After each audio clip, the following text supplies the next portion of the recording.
مزید اچھے بیانات سننے کے لیے ہمارے چینل کو سبسکرائب کریں۔ 5 وقت کی نماز یہ میرے نبی کی آنکھوں کی ٹھنڈک ہے۔ 5 وقت کی نماز اس امت کی شان پہچان ہے، اور اللہ تعالیٰ نے پہلی امتوں پر اتنی بڑی مشقت ڈالی کہ ان کی نماز مسجد کے علاوہ کہیں نہیں ہوتی تھی، مسجد میں ہی ہوتی تھی۔ ہمارے لیے کتنی آسانی کر دی، جاب میں ہے مصلی بچھا نماز پڑھو، چلو مصلی بھی کوئی نہیں، زمین دیکھ اس پر کوئی گندگی تو کوئی نہیں ہے، بس زمین بھی تیرے لیے پاک ہے، چل نماز پڑھ۔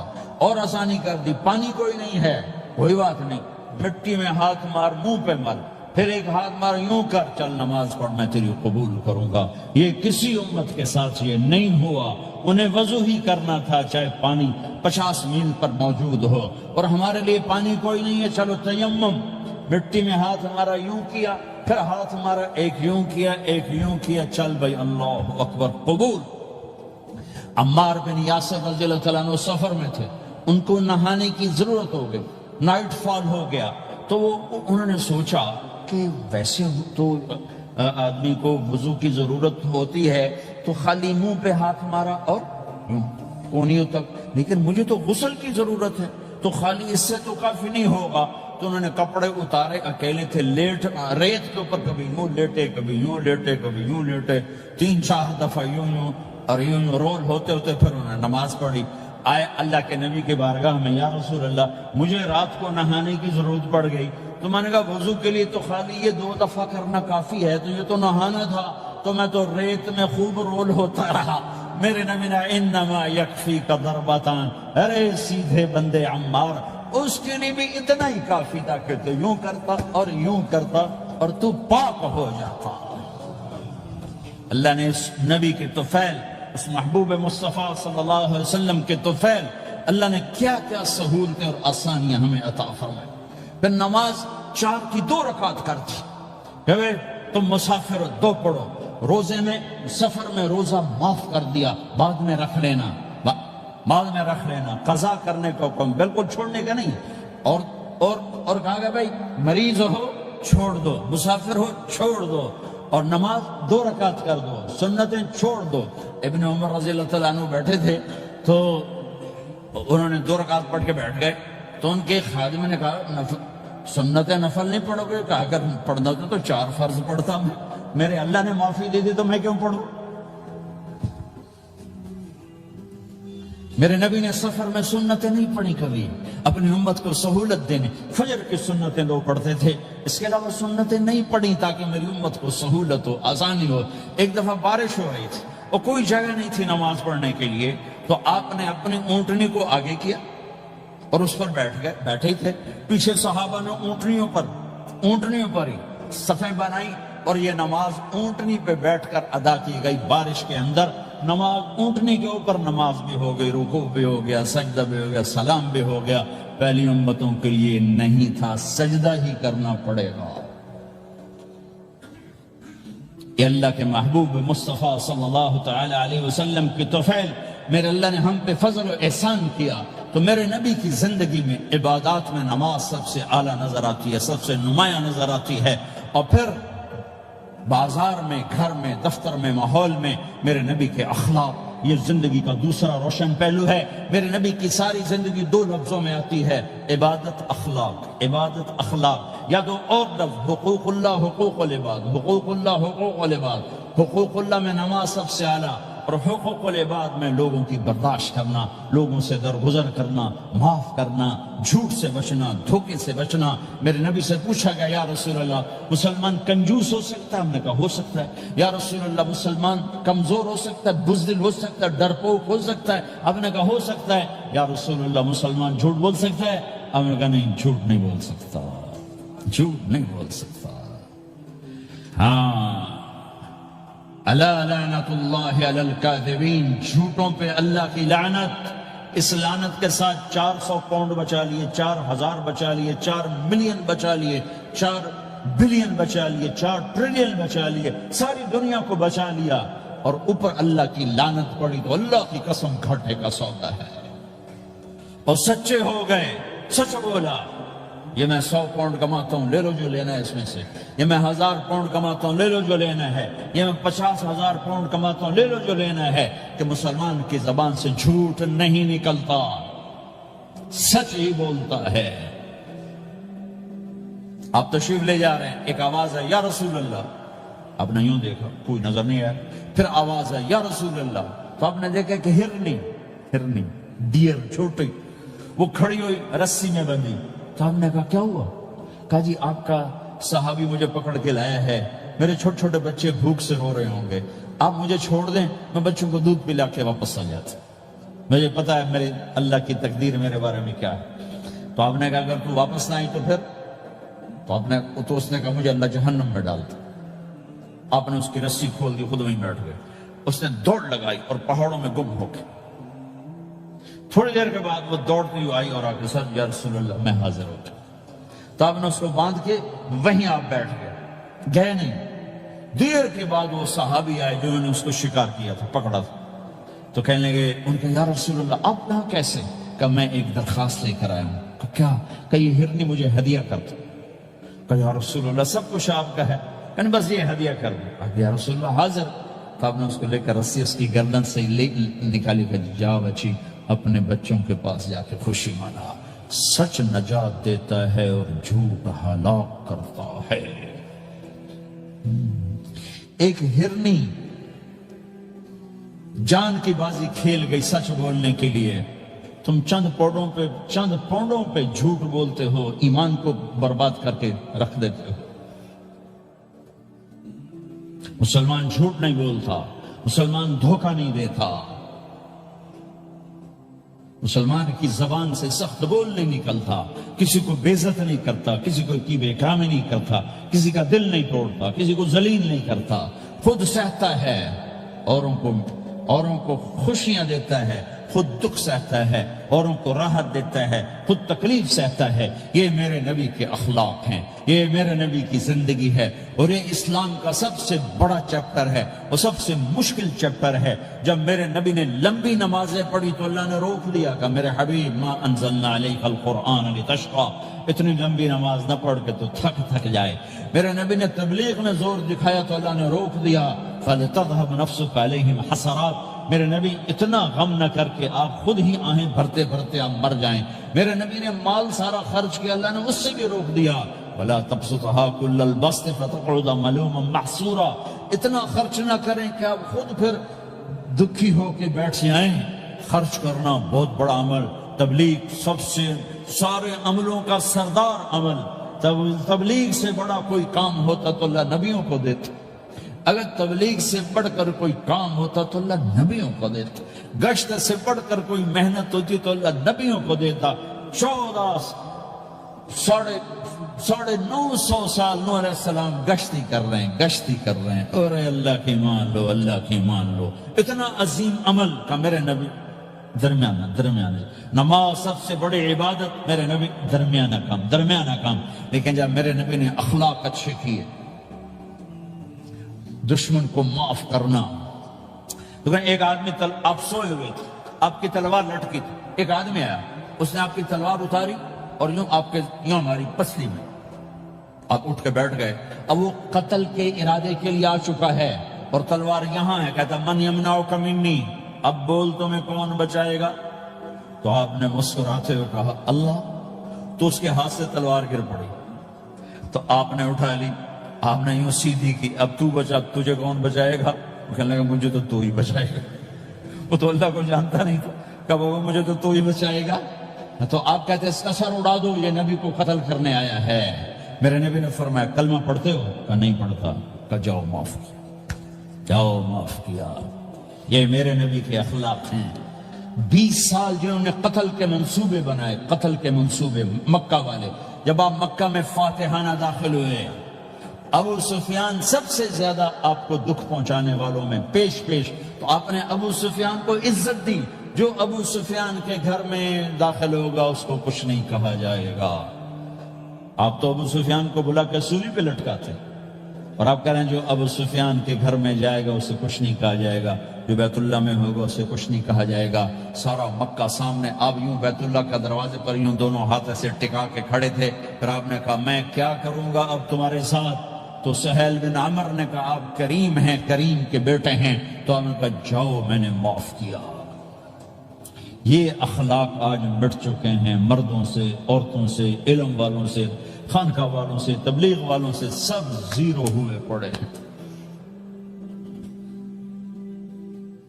جب تک یہ اخلاق زندہ نہیں ہوتے اسلامی زندگی قائم نہیں ہو سکتی، اسلامی معاشرت قائم نہیں ہو سکتی. اور دین دو چیزوں سے آگے پھیلتا ہے، ایک دعوت اور ایک اخلاق. دعوت اور اخلاق، دعوت اور اخلاق. دعوت نہیں ہوگی تو اخلاق نہیں پڑے رہ جائیں گے. اخلاق نہیں ہوں گے تو دعوت کوئی قبول نہیں کرے گا. میرے نبی نے کتنے معجزے دکھائے مکے میں، نہیں کلمہ پڑھا. بدر میں ان کے 70 مارے گئے. فرشتوں کو دیکھا، جبریل کے گھوڑے کی آواز سنی، کلمہ نہیں پڑھا. خندق میں شکست ہوئی، کلمہ نہیں پڑھا. پانی نکلتے دیکھا انگلیوں سے، کلمہ نہیں پڑھا. ایک بکرے کا ایک بازو پکایا، ایک بازو بکرے کا، ایک اگلا جو بازو ہوتا، اور 40 آدمیوں نے کھانا کھایا اور ایک بوٹی کم نہیں ہوئی. ایک بوٹی کم نہیں ہوئی، کلمہ نہیں پڑھا. لیکن جب میرے نبی نے کہا جاؤ معاف کیا تو سارے ہی کلمہ پڑھ گئے کہ واقعہ یہ اخلاق نبی کے ہو سکتا. حنین کی جنگ میں جب بھاگے لوگ، شکست ہوئی، تو ایک صحابی کا بھاگتے ہوئے پاؤں ہمارے نبی کا پاؤں پر آیا اور جوتا سخت تھا. تو آپ نے کہا اوجعتنی، اور آپ کے ہاتھ میں چھڑی تھی، آپ نے اس کو یوں ماری تو اوجعتنی. ارے تو نے مجھے کتنا زیادہ درد پہنچایا، دکھ پہنچایا. وہ بیچارے پگھل کے رہ گئے اور پریشان ہو گئے. اور فرماتے ہیں سارا دن میں پریشان، ساری رات پریشان کہ اللہ کے نبی کو میں نے تکلیف پہنچائی، اب میرا کیا بنے گا. اگلا دن ہوا تو اعلان ہو رہا تھا بھئی جس کا پاؤں نبی کے پاؤں پہ آیا تھا اس کو اللہ کے نبی بلا رہے ہیں. تو صحابی کہنے کہ میں نے سمجھا بس اب میری تو دنیا بھی گئی اور آخرت بھی گئی، اب میرے اوپر کیس بنے گا اور مجھے ڈانٹ ڈپٹ بھی ہوگی، میرا کتنا بڑا گھاٹا نقصان ہوگا. یہ حاضر ہوئے ڈرتے ڈرتے. تو آپ نے فرمایا میرے بھائی کل میں نے تمہیں چھڑی ماری تھی، وہ مجھے معاف کر دینا، اور یہ 80 اونٹ تمہیں ہدیہ دیتا ہوں. 80 کیملز یعنی 80 پراڈو، 80 رینج روور کا یہ میری طرف سے تمہیں ہدیہ ہے. وہ حیران پریشان. یہ میرے نبی کے اخلاق ہے، یہ میرے نبی کے اخلاق ہے. کانٹے بچھانے والی نے 4 دن آنا چھوڑ دیا، بیمار ہو گئی تھی. تو ہم نے کیا بات ہے، ہمارے راستے میں اب کانٹے کوئی نہیں ہے. کہا یہ وہ بیمار پڑی جو کانٹے بچھاتے تھے. تو آپ اس کے گھر چلے گئے، ماں جی خیریت تو ہے، آپ ٹھیک تو ہیں؟ کہا بیٹا مجھے کلمہ پڑھا دے، بس تیرے اخلاق نے مجھے فتح کر لیا ہے. میرے بھائیوں یہ چیپٹر بھول چکے ہیں، بھول چکے ہیں، بھول چکے ہیں. جب تک یہ چیپٹر زندہ نہیں ہوگا زندگی اسلامی نہیں بنے گی، معاشرہ اسلامی نہیں بنے گا، اور آگے قوموں کے لیے اسلام کا دروازہ نہیں کھلے گا. ہمیں معاف کرنا آتا ہو، ہمیں گالی دینے والے کو دعا دینا آتا ہو، غیبت کرنے والے کی تعریف آتی ہو، اور غیبت کرنے سے، غیبت سننے سے اپنے آپ کو ایسے بچاؤ جیسے زہر سے بچاتے ہو، جیسے آگ سے بچاتے ہو. ایک دوسرے کو نفرت کا بول نہ بولو ورنہ ساری زندگی تباہ و برباد ہو جائے گی. میرے رب کی قسم، میرے نبی نے کہا ایک زبان کا بول انسان بولتا ہے اور جہنم کی گہرائیوں میں گر جاتا ہے، اور ایک زبان کا بول انسان بولتا ہے اور جنت کے درجات پر چڑھ جاتا ہے. یہ زبان بہت طاقتور چیز ہے. میں ہر بیان میں اس کو دہرا رہا ہوں کہ جتنا یہ عمل ختم ہو چکا ہے اتنا کوئی عمل بھی نہیں ختم ہوا ہے. اور ایک صحابی ہیں ابو دجانہ. کون ابو دجانہ؟ السابقون الاولون من المہاجرین والانصار، اس میں پہلی صف کے صحابہ. کون ابو دجانہ؟ جب آپ حج پر گئے تو اپنی جگہ مدینے کا امیر ابو دجانہ کو بنائے. ابو دجانہ حج میں شریک نہیں ہوئے کہ آپ نے اپنی جگہ ان کو اپنا نائب بنا کے وہاں کھڑا فرمایا ابو دجانہ میری جگہ پر مدینے کا امیر ہے. یہ وہ ابو دجانہ ہیں. کون ابو دجانہ؟ جو جنگ بدر سے لے کر آخری حج تک ہر سفر میں شریک ہیں، ہر سفر میں شریک ہیں. ان کی ایک بات میں بتانا چاہتا ہوں، پہلے تھوڑی سی ان کی ہسٹری بتانا چاہتا ہوں. کون ابو دجانہ؟ احد کی جنگ میں آپ نے تلوار اٹھائی، کہ اس تلوار کو کون لے گا؟ کئی صحابہ کھڑے ہو گئے۔ آپ نے کہا اس تلوار کا حق کون ادا کرے گا؟ سارے بیٹھ گئے، 3 آدمی کھڑے رہے، ایک زبیر بن عوام، ایک عمر بن خطاب، ایک ابو دجانہ۔ ان کا نام ہے سماک بن خرشنہ، سماک بن خرشنہ ان کا نام ابو دجانہ سے مشہور ہے۔ تو آپ نے تلوار نہ عمر کو دی، نہ زبیر کو دی، ابو دجانہ کو دی تھی۔ تو عمر رضی اللہ عنہ نے تو محسوس نہیں کیا، حضرت زبیر نے محسوس کیا کہ اس کو کیوں دی، مجھے کیوں نہیں دی؟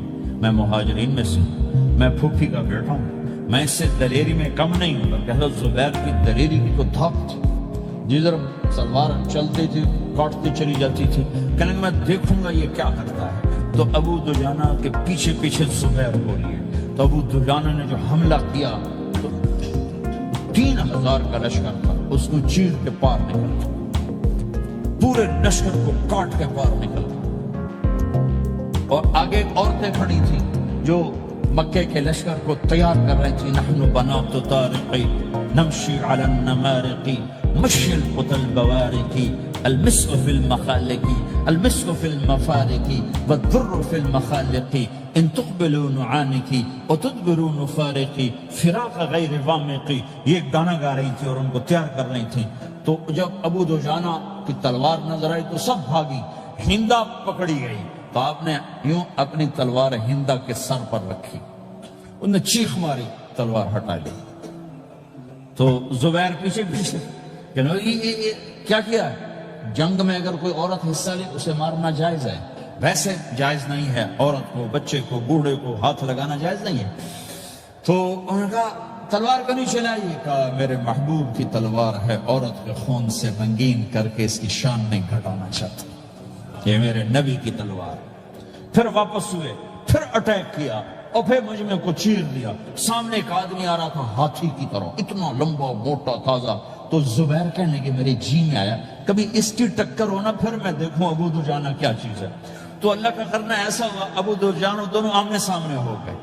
تو وہ ایسے شاہ سوار تھے کہ دونوں طرف کے لشکر ذرا تھم گئے اور وہ دونوں بھڑ گئے۔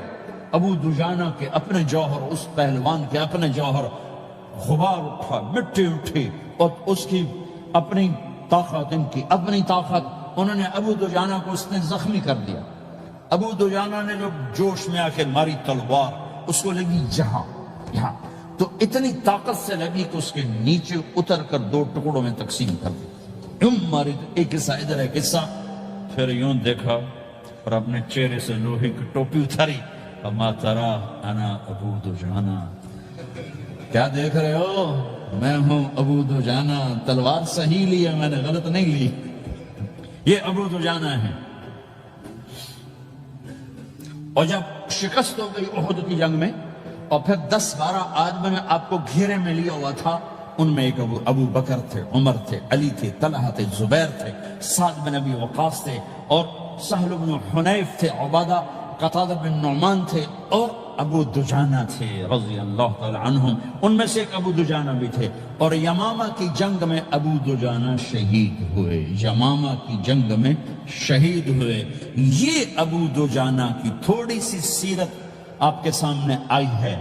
اس کے بعد اب آپ ان کے قول کو سنو تاکہ اس کا وزن آپ کے سامنے آئے۔ یہ بدر کے شریک ہیں، اللہ کے نبی نے کہا بدر کا صحابی جو مرضی کرے بخشا گیا۔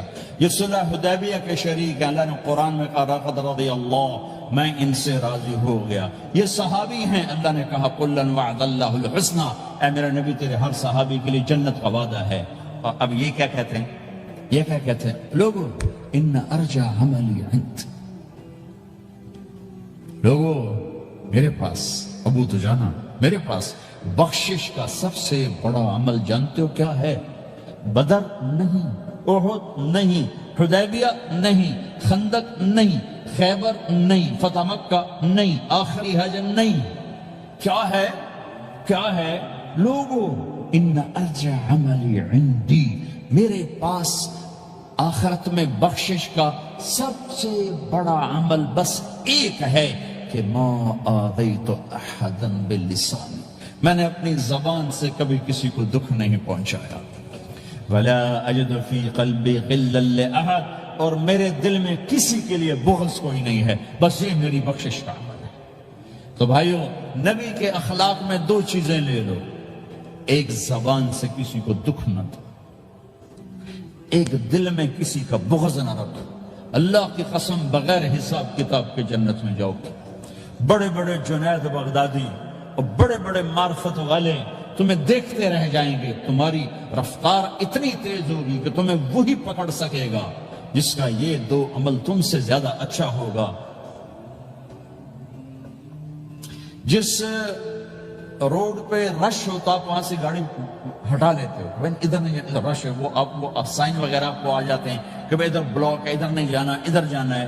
تو جہاں روڈ پہ رش ہوتا ہے تو قیمتی سے قیمتی گاڑی کی رفتار بھی آہستہ ہو جاتی ہے، اور جہاں روڈ خالی ہوتا ہے تو پرانی گاڑی بھی بھاگے جا رہی ہوتی ہے۔ ہمارے یہاں پرانی گاڑی ہوتی ہے، پرانی بس، اس کے پیچھے لکھا ہوتا ہے نہ انجن کی خوبی نہ ڈرائیور کا کمال، خدا کے سہارے چلی جا رہی ہے۔ اور جس کے پاس ایسی گاڑی ہو، نہ انجن کی خوبی نہ ڈرائیور کا کمال، تو اگر اس کو روڈ خالی مل جائے تو وہ تو مرسیڈیز والے سے پہلے پہنچے گا، رینج روور والے سے پہلے پہنچے گا، بینٹلی والے سے پہلے پہنچے گا، رولز رائس والے سے پہلے پہنچے گا، جو وہ تو پھنسی کھڑی اور اس کا روڈ ہی خالی ہے۔ تو میرے بھائیو، یہ میں ایک مثال دیتا ہوں، عبادات کی روڈ پہ بہت رش ہے، نمازی بے شمار ہیں، روزے دار بے شمار ہیں، عمرے والے بے شمار ہیں، حج والے بے شمار ہیں، اور تہجد گزار بے شمار ہیں، علماء بے شمار ہیں، حافظ بے شمار ہیں، ذکر والے بے شمار ہیں، بہت رش ہے، تبلیغ والے بے شمار ہیں، لیکن جو اخلاق والا روڈ ہے نا، یہ خالی پڑا ہے۔ اس پہ موٹر زوکی پہ چڑھ کے آ جاؤ تو سب سے آگے نکل جاؤ، سائیکل پہ چڑھ کے آ جاؤ تو سب سے آگے نکل جاؤ۔ جزاک اللہ خیر، فی امان اللہ۔